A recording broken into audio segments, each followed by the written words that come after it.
আমাদের সড়ক ও সেতু মাননীয় মন্ত্রী মহোদয় অত্যন্ত সুন্দর করে আমার এই সমস্যার সমাধানের ব্যাপারে উনি আশ্বাস দিয়েছেন।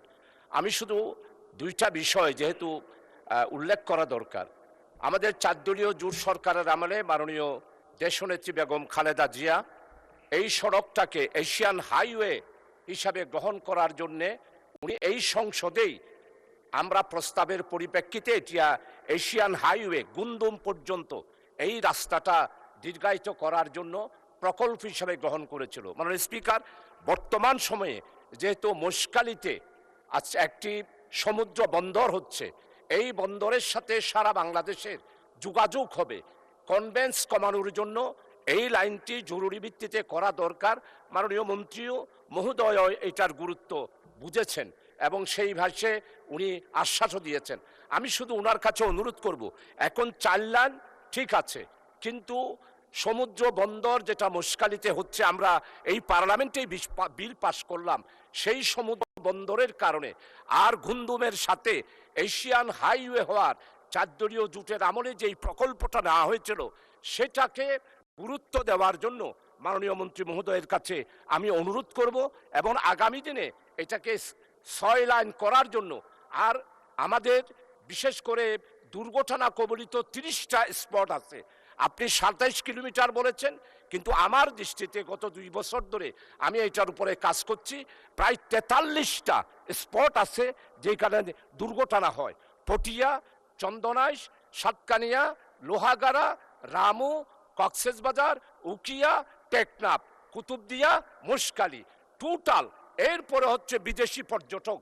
মাননীয় মন্ত্রী মহোদয়, মাননীয় স্পিকার, আপনার মাধ্যমে চাই 70 লক্ষ বিদেশি পর্যটক কক্সবাজারে যায়। এখন প্রায় 434টা ইন্টারন্যাশনাল মানের হোটেল হয়েছে মাননীয় স্পিকার। তাই এই সড়কটি অত্যন্ত গুরুত্বপূর্ণ। মাননীয় মন্ত্রী মহোদয় অত্যন্ত সুন্দর করে আমাকে আশ্বস্ত করেছেন। আমি আশা করি আমার চট্টগ্রামের মানুষও এই বক্তব্য শোনার পর ওনারাও আশ্বস্ত হবেন, আর সড়ক অবরোধ হবে না।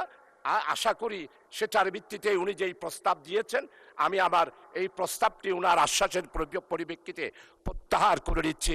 মাননীয় স্পিকার, আপনাকে অসংখ্য ধন্যবাদ। ধন্যবাদ মাননীয় সদস্য। মাননীয় সদস্যবৃন্দ, প্রস্তাব উত্থাপনকারী মাননীয় সদস্য তার প্রস্তাবটি প্রত্যাহারের ইচ্ছা ব্যক্ত করেছেন। কার্যপ্রণালী বিধি 138(1) উপবিধি মতে প্রত্যাহারের ক্ষেত্রে সংসদের অনুমতি প্রয়োজন। এখন আমি প্রত্যাহারের প্রস্তাবটি ভোটে দিচ্ছি। মহান সংসদের সামনে প্রশ্ন হচ্ছে, মাননীয় সদস্য জনাব শাহজাহান চৌধুরী চট্টগ্রাম 15 কর্তৃক উত্থাপিত সিদ্ধান্ত প্রস্তাব নম্বর 4। সংসদের অভিমত এই যে চট্টগ্রাম কক্সবাজার মহাসড়কটি জরুরি ভিত্তিতে 4 লেনে উন্নীতকরণের কার্যকর ব্যবস্থা গ্রহণ করা হোক। শীর্ষক প্রস্তাবটি প্রত্যাহার করা হোক। যারা এই প্রস্তাবের পক্ষে আছেন তারা হ্যাঁ বলুন। যারা এই প্রস্তাবের বিপক্ষে আছেন তারা না বলুন। আমার মনে হয় হ্যাঁ জয়যুক্ত হয়েছে, হ্যাঁ জয়যুক্ত হয়েছে, হ্যাঁ জয়যুক্ত হয়েছে। অতএব সিদ্ধান্ত প্রস্তাবটি প্রত্যাহারিত হলো।